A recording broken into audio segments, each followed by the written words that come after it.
Good afternoon, everyone. Hola a todos. Welcome to Broward County Library's Facebook Live with Colombian writer William Castaño Bedoya. This program will be presented in Spanish. Bienvenidos a este programa de la Biblioteca del Condado Broward. Mi nombre es Freda Mosquera. Soy bibliotecaria, escritora, traductora y gerente de la Biblioteca de Lauderdale Lakes del Sistema de Bibliotecas Públicas de Broward, en el sur de Florida. Y estamos transmitiendo en vivo a través de nuestra página de Facebook y de YouTube. Bienvenidos a todos. Bueno, tengo el gusto de saludar en este espacio virtual en el día de hoy al escritor William Castaño Bedoya. William, ¿cómo te encuentras y desde dónde te conectas con nosotros a esta biblioteca virtual? Freda, ¿cómo estás? A la audiencia, mucho gusto. Estoy tan contento de estar contigo, Freda. Especialmente porque eres tú. Una mujer que ha seguido durante tantos años en ese caminar por las letras y por los eventos y por, digamos, todo ese espectro que nos une en la cultura. Yo estoy aquí en Coral Gables, en la Florida. Estamos en vehículo como a 1 hora de distancia. Tú más al norte que yo. Yo estoy un poco al sur. Y aquí pues para servirte, por supuesto. Estoy muy contento de estar contigo. Yo también estoy muy contenta y estoy muy contenta de haber tenido la oportunidad de conocer tu obra. Quiero compartir brevemente algunos datos biográficos tuyos. William Castaño Bedoya nació en Armenia, la capital del departamento de Quindío, en el corazón del eje cafetero colombiano. Estudió marketing y publicidad en Bogotá, en la Universidad Jorge Tadeo Lozano, y luego emigró a los Estados Unidos en la década de los 80. Y a diferencia de las historias de otros inmigrantes, con mucha tenacidad, con mucha persistencia, logra reencontrarse con sí mismo y desarrollar una carrera acá en los Estados Unidos en el campo de la publicidad y del marketing. Y trabaja por varios años, por bastantes años, con grandes corporaciones acá en los Estados Unidos. Pero a los comienzos del siglo XXI, decide abrazar la literatura, que es su vocación, es lo que él ama. Pero lo que lo hace singular es que trae consigo todo ese conocimiento que adquirió en Colombia, en la universidad, en su práctica profesional y luego en Estados Unidos al tener la experiencia de conocer el mundo corporativo. Y ya más adelante, cuando estemos hablando de sus obras, vamos a conversar un poco sobre eso. Él en el 2018 decide ya dedicarse completamente a la escritura. Y hay un pasaje de su biografía que considero muy importante, que es en el momento en que ya decide crear su sello editorial, que es Book and Biblias. Vamos a hablar del sello editorial, vamos a hablar de su blog, que también es muy importante, en donde él está escribiendo sus crónicas y enviándolas. Entonces, William, bienvenido. Vamos a hacer un viaje a nuestra Colombia natal y vamos a viajar imaginariamente a Quindío, Armenia, porque es precisamente ahí en el eje cafetero en donde empieza o se desarrolla parte de la que sería tu ópera prima, tu novela, Flores para María Susel. Entonces, si pudieras iniciarnos en esa novela, en cómo comienzas a escribirla, cuántos años te tomó terminarla y las distintas ediciones que ha tenido. Claro que sí.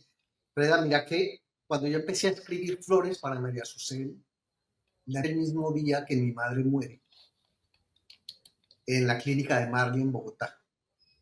Y que muere de una manera que no esperábamos. O sea, ella fue prácticamente una muerte muy accidental, una especie de mala práctica médica. Yo no le echo la culpa a los médicos, pero sí le echo la culpa un poco a la tecnología que había llegado y era muy nueva, porque los médicos por seguro que no se ponen frente a un enfermo a matarlo, sino a Ujú. tratar de sacarlo adelante. Lo cierto es que mi madre queda atrapada en una prueba de rutina inducida a una pancreatitis que se la lleva en 5 días. Resulta que yo estaba preparado ya en Estados Unidos para traérmela a ella para que viviera conmigo. Y ella tan solo tenía 52 años de edad. Y había vivido una vida triste, muy fuerte, muy postrada, por supuesto, muy llena de amor, pero con mucho lastre de lo que es las circunstancias de la vida. Resulta que después de que me vengo yo para Estados Unidos, empiezo a elaborar la obra de Flores, pero no quise novelar una biografía, no quería una biografía familiar, pero sí quería novelar. Entonces empecé a crear y tomar cosas muy importantes de esa vida, no solamente de mi madre, sino de mi familia y de mis ancestros. Digamos que la historia abarca 90 años de una familia del eje cafetero, 90 años.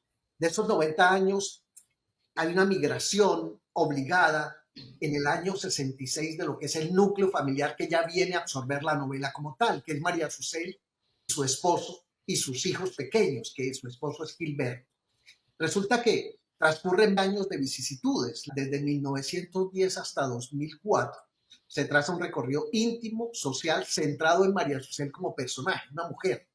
Además de estar muy bien en el eje cafetero, cuando con su esposo y sus hijos, su esposo trae una doble vida que, caminando muy rápido, te puedo contar, genera una gran pobreza en la capital. O sea, se pasa de ese campo hermoso, maravilloso, a un mundo de proletariado y de sufrimiento por los próximos 20 años. La novela sigue así mientras Gilberto se convierte en un antihéroe porque nunca abandonan el amor entre ellos, pero con todo y faltas que hay en esa estirpe, digamos, de hombre machista, de mujer sumisa, de todas estas épocas del siglo XX, Gilberto termina absorbiendo el corazón emocional de toda la trama. Eso es Flores para María Susana. Es un viaje por la vida de una familia que vive exilios, los exilios interiores. Sí, esa metáfora me parece muy hermosa. Tú me explicabas que a veces los seres humanos tienen que exiliarse, ¿verdad? Tienen que viajar, pero en otras ocasiones estos exilios son interiores. Nuestras propias vidas, las vidas de todos nosotros, están regidas por una cantidad de exilios y para ejemplarizarlos un poco, aunque no está explicado como un exilio dentro de la novela, pero cuando en 20 años de vida de la misma novela hemos venido descubriendo de que el ser humano, cuando necesita refugiarse en algo, se exilia. Por ejemplo, yo me puedo exiliar en la soledad y hago un exilio interno, pero también me puedo exiliar yéndome a otros lares, como lo hice yo alguna época cuando quise venirme para Estados Unidos, que era un exilio voluntario. Los exilios más terribles son los involuntarios. Los involuntarios son aquellos donde tú te tienes que exiliar, digamos, en la tristeza porque alguien te la causó o porque algo te la causó. Pero hay exilios que son voluntarios, como por ejemplo exiliarse en la soledad para leer o para reconfortarte y así sucesivamente. Entonces yo digo que aunque la palabra exilio no aparece con fuerza nominal, los exilios del ser son aquellos movimientos interiores, desplazamientos emocionales y silencios existenciales que expulsan a los personajes de sí mismos y de sus vínculos con sus propios deseos. La novela te enseña un poco la forma como se huye hacia adelante, como Gilberto en un momento de desesperación donde ya ha huido muchas veces, se ha exiliado poniéndole tierra, se exilia poniendo nuevas tierras hasta que termina exiliado en el espiritismo y se mete a leer libros de Kardec y a esperar, digamos, como esa limpieza que necesita el alma, apoyado en otras cosas que a lo mejor para él psicológicamente lo ayudan a mitigar todas esas necesidades de estar en otra parte, de que su ser. Comparto aquí una frase del capítulo que se titula Gilberto, en donde dices, se convirtió en una especie de exiliado y se dedicó a andar por pueblos y caseríos del viejo Caldas, ejerciendo cuanto oficio callejero se le presentaba. De todos ellos, el que más le agradaba era ayudar en los bares para mantenerse cerca de las mujeres que los frecuentaban y como prefería las noches para el rebusque, le cobraba a los borrachitos incapaces de guiarse solos por acompañarlos hasta su casa. Bueno, Ok. de verdad que el lenguaje de la novela está muy trabajado, que se nota que fue una novela que fue construida por mucho tiempo, que no es una novela que fue escrita deprisa. Fue muy artesanal y el reto que yo tenía era escribir, porque era mi primer novela. En esa época yo estaba en el mundo corporativo sirviendo a mis clientes, sirviendo a las empresas, viajaba mucho, me la pasaba o en un avión o en un hotel o en un salón de conferencias. Y me acuerdo que yo escribía, por ejemplo, las escribía en la noche en Trinidad y Tobago, en un hotel, en el último piso. Otras noches le escribía por allá, en el hotel de Tegucigalpa. Pero lo más bonito de todo esto era ese desafío que yo tenía. Yo te quiero contar una anécdota. La primera versión que escribí de Flores me salieron 600 páginas. Wow.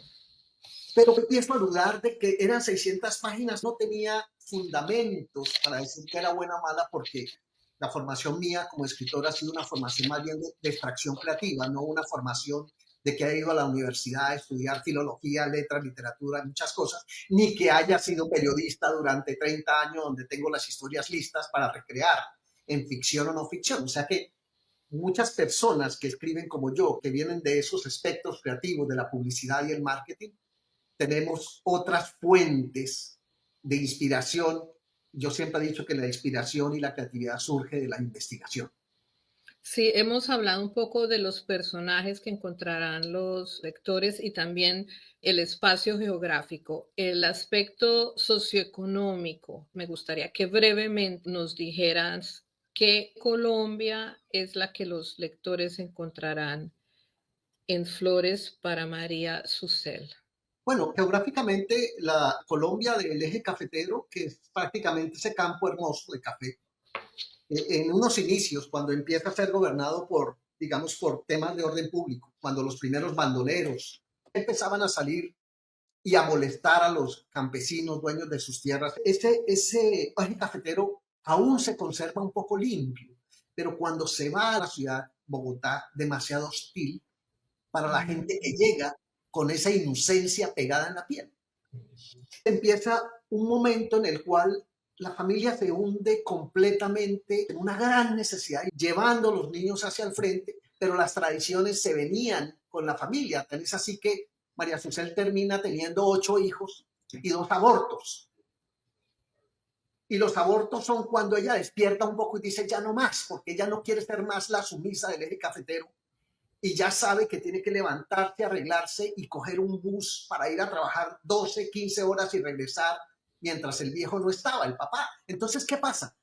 Que llega un momento en el cual esa mujer se transforma, más que representar una mujer de Armenia o Bogotá, se representa una mujer de Latinoamérica. Y ahí es donde empiezo a valorar mis viajes a Latinoamérica, porque yo veo María Suceles en todos los pueblos. Qué hermoso, William. No los veo aquí en Estados Unidos, esto es otra cosa. Yo aquí no veo María Suceles. Aquí la gente sufre por otras cosas, no sufre como se sufre allá. En Pero cierta medida, la escritura de esa novela fue tu exilio interior durante ese tiempo. sí, yo lo veo como un exilio, pero también lo veo como una necesidad de homenajear hombres y mujeres en Latinoamérica. Porque ponte a pensar que Gilberto termina su vida postrado, 16 años viviendo en la misma casa que sus hijos y María Susana, pero ellos nunca se vuelven a hablar. Bueno, Pero vamos no a se... dejarles a los lectores la oportunidad para que ellos descubran la trama. Flores para María Susel está disponible en diferentes formatos, en edición impresa, en edición digital. Y para los clientes de la Biblioteca Pública del Condado Broward pueden accederla a través de nuestro programa de Jupla. Pasamos de esta novela que se desarrolla enteramente en Colombia a una novela más cosmopolita, pero en otro entorno socioeconómico, los monólogos de Ludovico.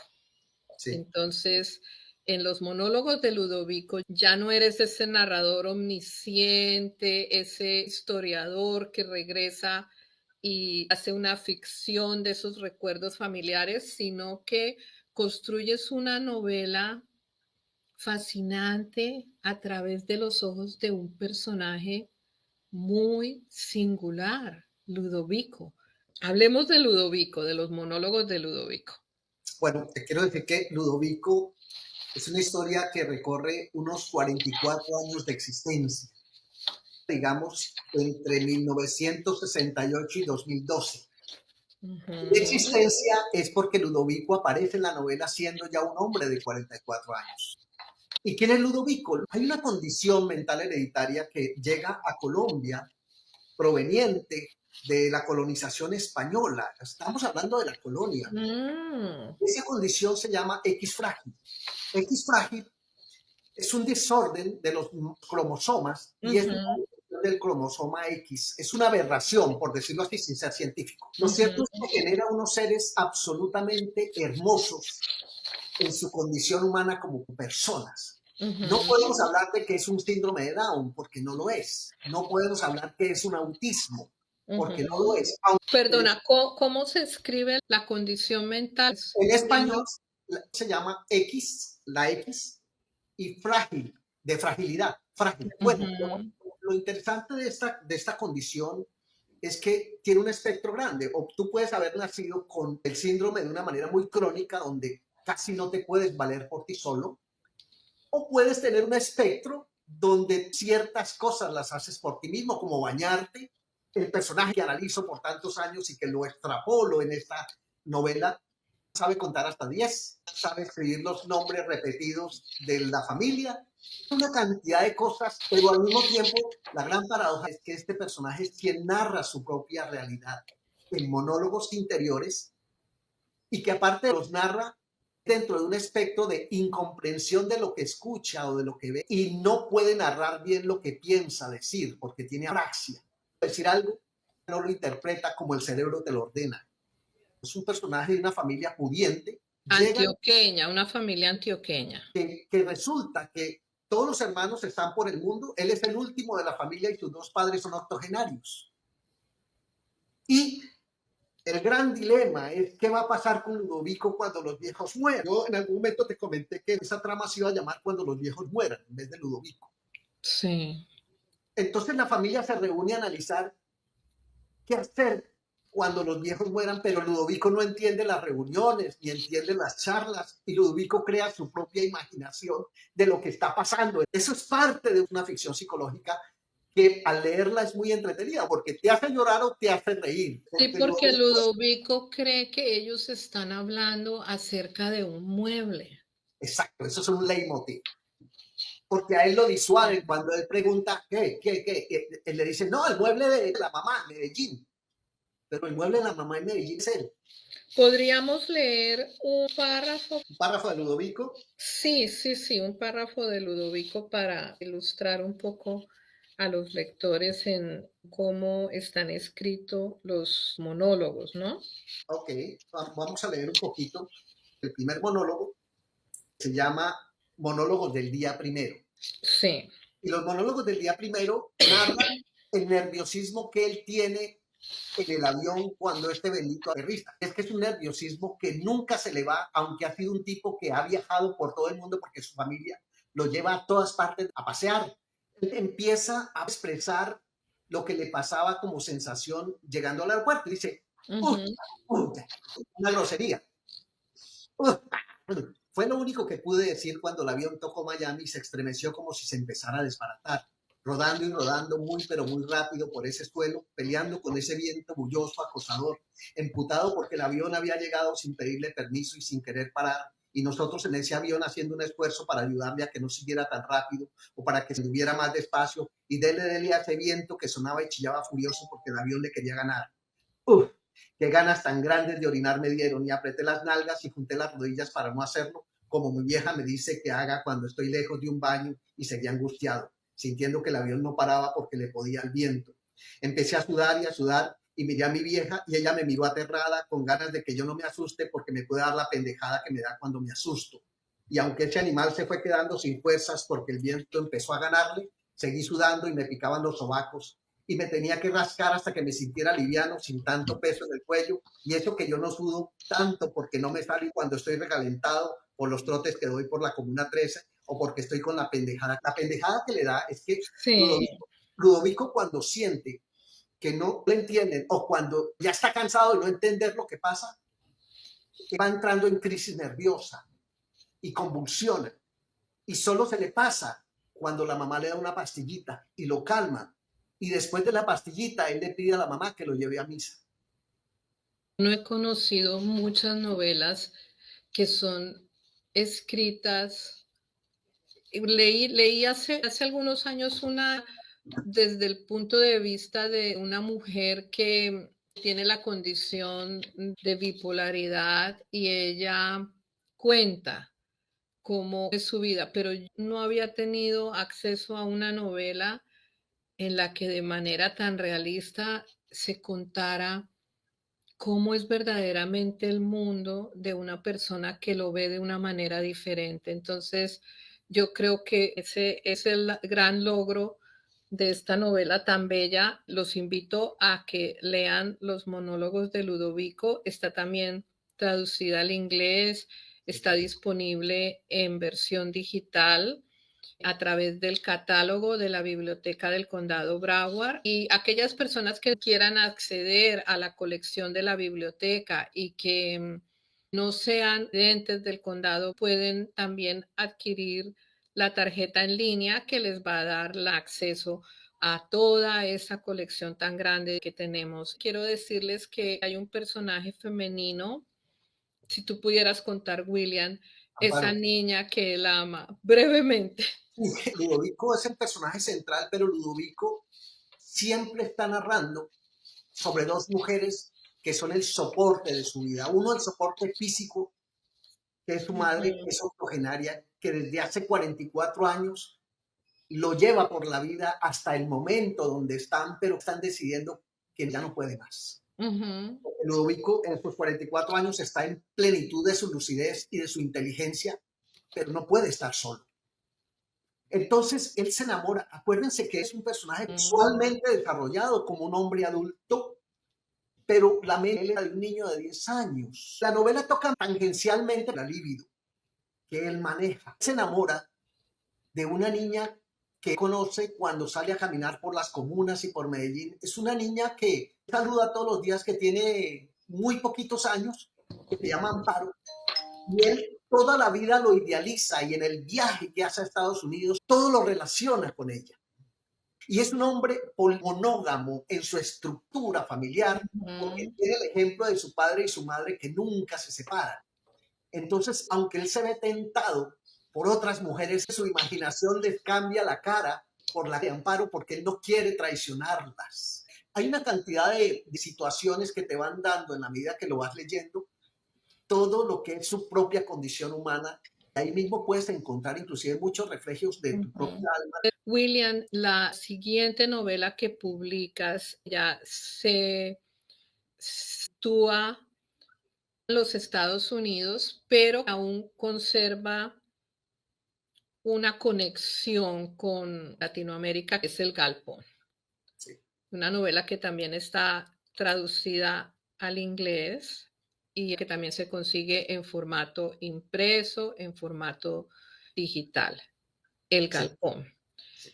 En El Galpón ya nos presentas otros personajes que se mueven en el mundo empresarial y en esta novela creas como los grandes escritores, sus poblaciones imaginarias. En este caso, digamos, Tumacondo es una compañía, una empresa, se llama Hansen Box.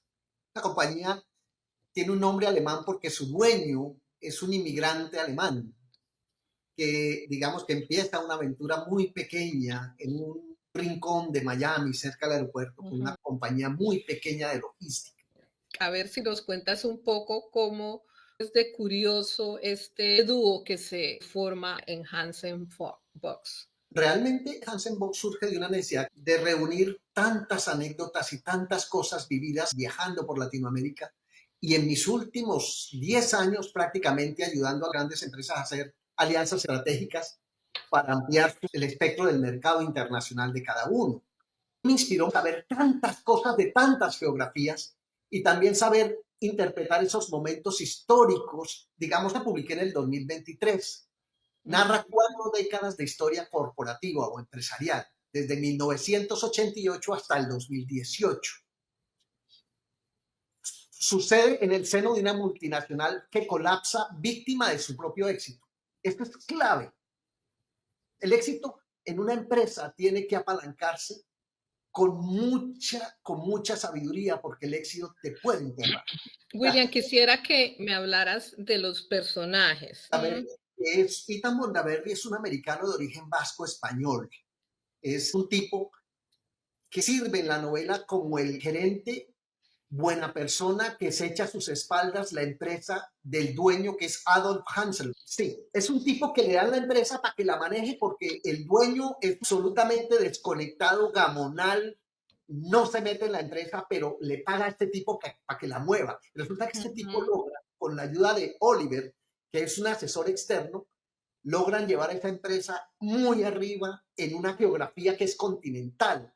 Esta empresa se mueve con epicentro en Estados Unidos, pero despliega actividad, lo voy a leer porque me olvidan, Brasil, Ecuador, República Dominicana, Costa Rica, Panamá, Honduras, Venezuela, Argentina y Chile. Pero en ese trasegar de esas 4 décadas vienen unos conflictos que hieren mucho el mercado americano. Uno de ellos fue la llegada del socialismo del siglo XXI a Venezuela, que desestabilizó toda la región y que hirió muchos intereses comerciales de las empresas americanas en Latinoamérica. Hay una lucha grande, 2 personajes funcionan durante toda la novela como alter egos. Ethan es de un corte ultraconservador. Es un tipo que solo sirve a las causas ultraconservadoras de Estados Unidos. Y tienen, yo lo pienso, el error histórico en la novela es que traen sus ideologías al seno de sus empresas y alcanzan a salpicar a todos sus empleados y colaboradores. Ese influjo tan seguido de ideologías tan radicales inclusive les dañan cantidad de negocios a nivel internacional. Perdón que te interrumpa, pero podríamos decir entonces que es una especie de novela visionaria. Absolutamente. Date cuenta que en la medida que la novela transcurre y el diálogo político está en las mesas de negociaciones corporativas, las cosas no funcionan bien. El mensaje es: no mezcles la política con tus negocios, porque la política sale adelante, pero tu negocio se hunde. No confundas la gestión pública con la gestión privada. Tienes toda la razón. Tengo un comentario en el chat, pero nos saca un poco de El Galpón y nos lleva de nuevo a Ludovico. Quisiera saber cuál fue su fuente de inspiración para un personaje como Ludovico. Ya, le contesto inmediatamente, observando muy de cerca a una persona durante más de una década, compartiendo con él. Pero también me acuerdo que en un viaje que hacía de San José, Costa Rica, a Miami, en un retorno de una misión, me vine sentado con una señora que me confiesa que tiene un hijo que tiene el síndrome en San José y me cuenta su vida.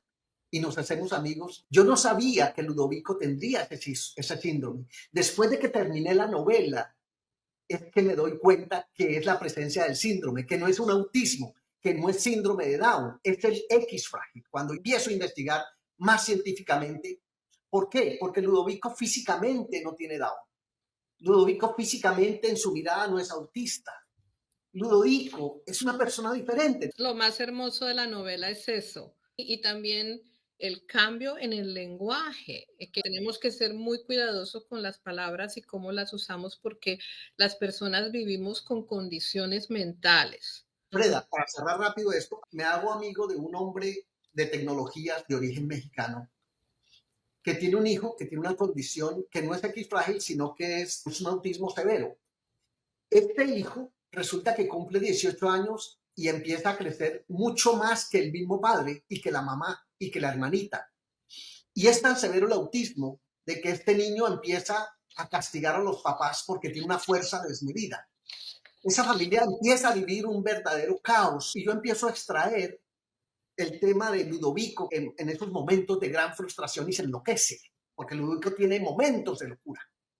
Entonces, ¿qué pasa? Es un personaje construido de una cantidad de vivencias que yo llevo a la ficción con un tratamiento ya como personajes.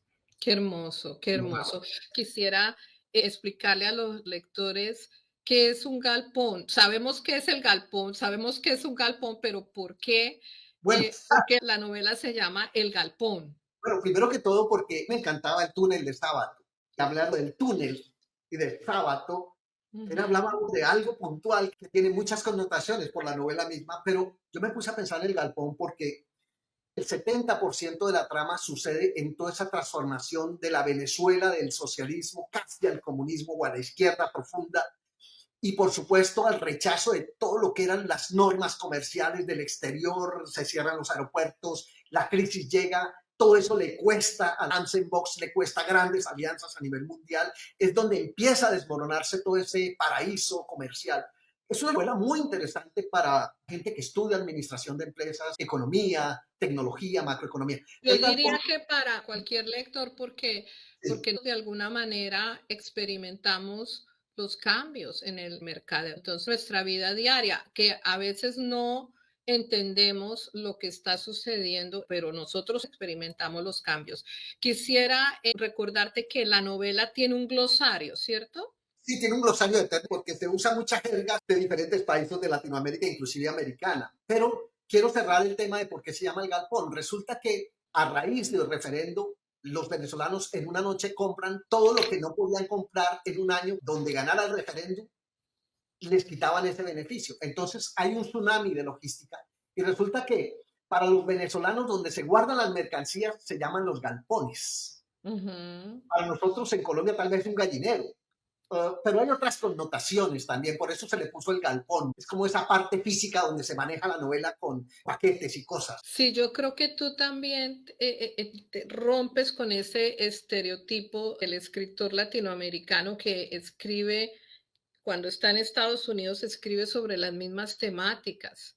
Es importante que todo esto que hemos vivido durante todos estos últimos años aquí en el sur de la Florida ya esté en las páginas de tus novelas y así nos movemos rápidamente a Los Mendigos de la Luz de Mercurio, With the Other People, que es tu más reciente novela publicada. Está también en inglés y se desarrolla en el condado de, nos traes un personaje,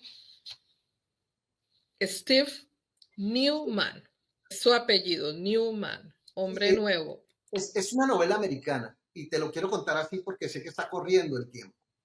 Hijos de la Luz de Mercurio sucede entre el 2016 y el 2020, cuando Estados Unidos entra en una era sociopolítica muy grave, que todavía la estamos viviendo. Estados Unidos está en una transformación muy difícil. La gente, especialmente los más vulnerables, están sufriendo mucho.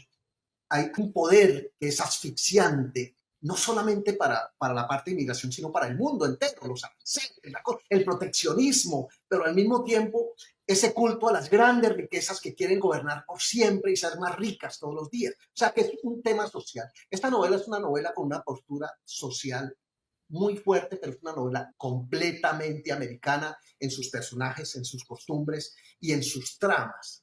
Yo diría que más que decir que es una novela gringa, es contando el mundo de una persona anglosajón ¿Sí? que vive en el condado Dade, De en Miami, Miami, un millonario sí, que sufre de depresión y que su decadencia lo lleva a convertirse en un conductor. un chofer en el condado Miami-Dade, que son como 10 o 15 ciudades incorporadas dentro de lo que es el gran condado Miami-Dade, tiene que moverse todo el día a todas las direcciones y sabe cómo es vivir en la calle, sabe quién recoge y quién no recoge. Inclusive, este chofer se alimenta de los rumores que los mismos pasajeros van contando. Pueden ser cosas estrambóticas, cosas tristes, alegres. O sea, es una aventura vivir eso. Pero este personaje no se nutre de eso. Empieza a analizar de qué sufre la gente más vulnerable. Y él llega a reconocer cómo en una ciudad como Miami, que es tan glamorosa, hay tanta pobreza, hay tanta postración, hay tanta indiferencia. Y la hay. O sea que hay un submundo que sufre muchísimo. También me gustaría que brevemente nos dijeras el periodo histórico, porque hay muchos procesos históricos. La novela empieza en el 2016. Cuando llega la pandemia, este personaje está superando su depresión que le duró casi 3 años, que es donde casi se vuelve un mendigo más. Y él se vuelve chofer porque le aconsejan hacer algo mecánico, que no lo haga pensar. Cuando era rico, se dedicaba a recoger dinero para los candidatos al poder en la Florida por parte del Partido Republicano. O sea que él es un republicano que cuando es pobre se da cuenta de la indiferencia que tiene la gente que se cree rica de lo que es la gente. Entonces él se vuelve un tipo conmiserado con la gente que realmente está sufriendo y que se desnuda el sufrimiento a través de la pandemia, porque la pandemia acentúa esos sufrimientos y él empieza a detectar dónde están los abusos de poder desde el poder, que daña a los mismos personajes que trabajan, que son millones de personajes que trabajan en Estados Unidos para que se sostenga esta nación. No quiero contar muchos detalles, pero sí los invito a descubrir cómo este personaje termina en su locura de transformación, después de 300 páginas, termina proponiendo cambios en la Constitución de los Estados Unidos. Lo vamos a dejar para que los lectores lo descubran. Tengo un comentario de Elvira Sánchez Blake, dice, un elemento importante de la novela We the Other People, Los mendigos de la luz de Mercurio, es la situación de los homeless. Me gustaría saber el proceso de escribir sobre este tema. Hay categorías dentro de los mendigos, pero en la novela la pandemia va dejando una cantidad adicional de los que ya existen. Digamos, ese chofer parquea el carro y charla con ellos, habla con ellos. Pero resulta que la pandemia, en el descuido que hay, las personas trabajadoras que viven de su salario no reciben la ayuda del gobierno. ¿Por qué? Porque crearon un software que costó 77 millones de dólares para que la gente no pudiera tramitarlo con facilidad, con la bendita paranoia de que todo el mundo que viene a Miami viene a vivir del gobierno, y eso es falso. Porque la gente que está trabajando aquí, que tiene sus documentos, su residencia, su ciudadanía, que necesita algún día reclamar su seguro de desempleo, está en el derecho constitucional de hacerlo. Pero hay una paranoia en el poder que trata de controlar tanto. Resulta que cuando la pandemia cae, se desnuda eso y ellos no pueden actuar. El software, ¿cuándo arreglan un software de un día para otro? No pueden, tienen que hacer otro. Resulta que una nueva generación de mendigos, y es mucha gente trabajadora, le toca dejar sus apartamentos e irse a vivir con sus hijos a los propios carros para no pagar la renta durante la pandemia. Y que fue una gran realidad que si tú entras a las noticias, digamos CNN o Fox, y analizas qué pasó con el unemployment en la Florida, vas a leer lo que yo te estoy narrando desde la ficción. O sea que realmente es una novela cruda que narra la realidad de lo que uno no imagina que pasara en un sitio tan glamoroso en el mundo como lo es el condado Miami-Dade. Para poder cerrar de una manera espectacular esta conversación con William Castaño Bedoya, tu más reciente novela, Nos vemos en Estocolmo. Pero es un caso especial desde distintos puntos de vista. Por un lado, tus temáticas que se salen de los estereotipos de lo que se considera el escritor latino en los Estados Unidos. Tú te sales de esas temáticas, hablas de otros temas que son actuales y que nos tocan y que nos afectan a todos. Entonces son unas novelas muy contemporáneas. En Nos vemos en Estocolmo, te mudas la trama a New Orleans. Que toda esa experiencia que tú has adquirido como escritor que se consolida a sí mismo como escritor independiente, tu conocimiento del mundo, de la publicidad, la creación de tu propio sello editorial, Bugambilias, te lleva a escribir esta metáfora de lo que es la vida del escritor, la lucha del escritor. Realmente mi condición como escritor independiente en los Estados Unidos es un poco diferente al escritor independiente, digamos, en Latinoamérica. Porque digamos que un escritor en Latinoamérica vive en su ciudad, en su pueblo, y cuando termina una obra, por lo general hay quien le ayude a que la publique. En Estados Unidos no tienes a nadie, eres independiente. Y dejas de ser independiente si te conviertes en solo el 1% de todos los escritores de Estados Unidos. Pero te voy a dar un dato. Anualmente salen 500,000 obras literarias en Estados Unidos, de las cuales solo el 1% alcanza a ser tocado por una editorial. Si tú eres el 99% en un mundo tan complejo como es el americano o el mundial, cuando te vuelves un escritor tienes que sufrir la soledad de escribir. Escogí el French Quarter de Nueva Orleans, donde la comunidad de escritores independientes recrea sus conflictos en una casona. Aquí la relación entre género y protagonismo es mucho más. Hay hombres marcados por la búsqueda, el fracaso y el cinismo. Todos los escritores tenemos algo de cada uno de los personajes. Las personas quieren escuchar más de ti. ¿Quiénes son esos 6 personajes? A Lucas Thompson, un americano que viene del norte de los Estados Unidos buscando en Nueva Orleans ese romanticismo para volverse escritor y se une a la tertulia siendo el más joven de todos. Está Charlie Monroe, un hombre de 77 años que tiene guardados en su casa 20 manuscritos de novelas y que se la pasa en la tertulia puliendo los manuscritos. Esto Nicolás Sinclair, un sesentón que lleva muchos años mandando cartas a las editoriales con sus manuscritos, hermosos manuscritos, una prosa bella, y resulta que ni las editoriales le dan pie con bola, los que ya están desapareciendo, que son los agentes literarios. Casi no existen, y los pocos que existen tienen en sus páginas web un mensaje que dice, si no le hemos contestado en 6 meses, por favor no insista.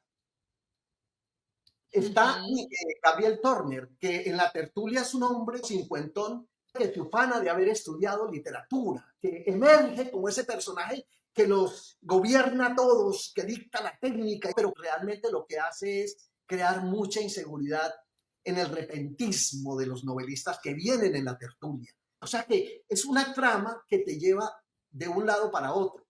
Y está, por supuesto, Nora Patel, que es una mujer que sufre una gran decepción y está escribiendo su primera novela, es muy talentosa. Y también está Maya Roberts, que es una gran poeta inspirada por una amiga mía que murió de cáncer, que era poeta. Maya Roberts termina muriendo y es la que expresa esa frase satírica del título que dice, nos vemos en Estocolmo. Como diciendo a los escritores, sigan trabajando, que algún día ustedes se van a ganar algún premio Nobel. Lo que yo he visto, William, y por lo que te felicito, es por la calidad de los textos, del cuidado de los textos, pero también la calidad de las ediciones. Como Gracias. bibliotecaria, aprecio y valoro muchísimo eso, ese gran esfuerzo por no solamente imponerte en el mercado editorial de una forma independiente, pero conservando la calidad en el texto y en las publicaciones. Y nos queda un minuto. Quiero invitarlos para que visiten el blog de William Castaño Bedoya. Si nos pudieras decir, William, ¿cada cuánto publicas tus crónicas? Bueno, suelo publicar cada 2 o 3 semanas dependiendo de la intensidad. Y mi terapia es caminar 3 millas cerca donde vivo por la Universidad de Miami o por los alrededores. Uso esas caminadas para pensar, para filosofar. A veces me hago acompañar de personajes. Me voy hablando con Platón. A veces me voy hablando con mi propio alter ego. A veces hablo con Flaubert o a veces hablo con otros escritores que he tocado. Estos días me fui hablando con Dante Alighieri sobre la Divina Comedia, porque estoy escribiendo algo que tiene que ver con esos mundos fantásticos de la Divina Comedia. Y muchas veces hablo también para mis crónicas, he usado mucho mis diálogos con Orwell, Animal Farm, sus novelas distópicas. Es muy fácil encontrar la página web de William, solamente tienen que colocar su nombre, William Castaño Bedoya, van a encontrar la página web, van a encontrar todos sus libros, cómo se pueden adquirir los libros, pero también van a tener acceso al blog y la página está en inglés y en español. Entonces, en la esquina derecha pueden cambiar el idioma de la página. Es una página muy bella, muy bien construida y también muy fácil de navegar. Y Gracias. quiero recordarles que pueden acceder a las obras de William a través de nuestra aplicación Hoopla. Thank you so much. Muchísimas gracias por este encuentro. Poder compartir conmigo durante este tiempo, durante estos días, conocer tu obra y tener ahora la perspectiva de que voy a continuar leyéndola. Estoy muy, muy agradecida porque hayas aceptado mi invitación y bueno, te deseo muchísimos éxitos. Quiero que este programa sea una ventana para que los lectores que no te han leído te lean. ¿Quieres decir unas últimas palabras, William? Aunque te quiero mucho, Freda, igual a todas las personas que de una u otra forma se han contactado. Y, por favor, pueden contactarme para seguir charlando si es que quedaron algunas preguntas. Ujú. Muchísimas gracias.